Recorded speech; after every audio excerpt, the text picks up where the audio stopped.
Guys, nililinis yung aquarium nung ano.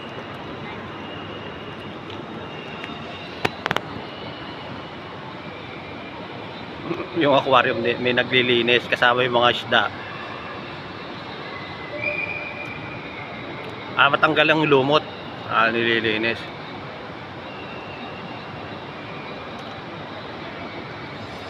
Bali sakto lang pala yung tao diyan sa ano, hindi pala siya ganun kalaki yung aquarium.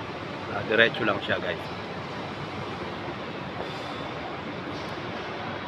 Bababa. Ito pala sa kabila. Yung mga bagong kotse, guys.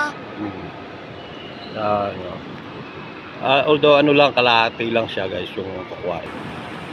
Hindi to lahat yung isda sa baba kasi may tao sa taas na may naglilinis. Ang naglilinis, guys.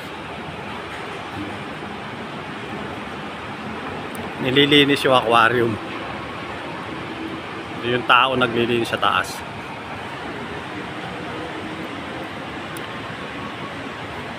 So guys, paano guys, hanggang dito na lang. Labas na kami. Salamat.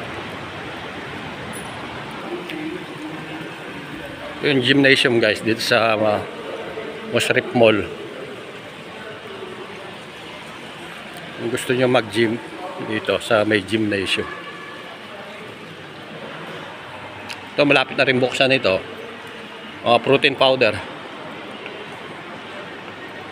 Sa mga gustong magpalaki ng katawan. Ito. Protein powder.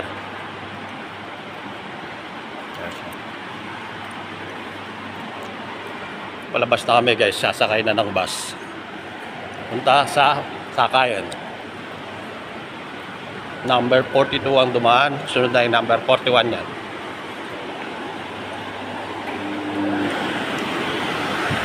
So guys, kung gusto nyo manguha ng laruan, kung marunong kayo, kung hindi marunong, wag na. Ayan na. 44. Bus number 44 pa lang ang dumaan guys.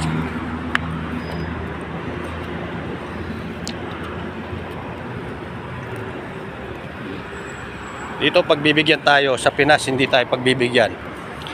Bahala ka sa buhay mo. Kaya mag-ingat-ingat sa Pilipinas na sa pedestrian lane, hindi alam kung go o hindi. Dito kami sa waiting guys.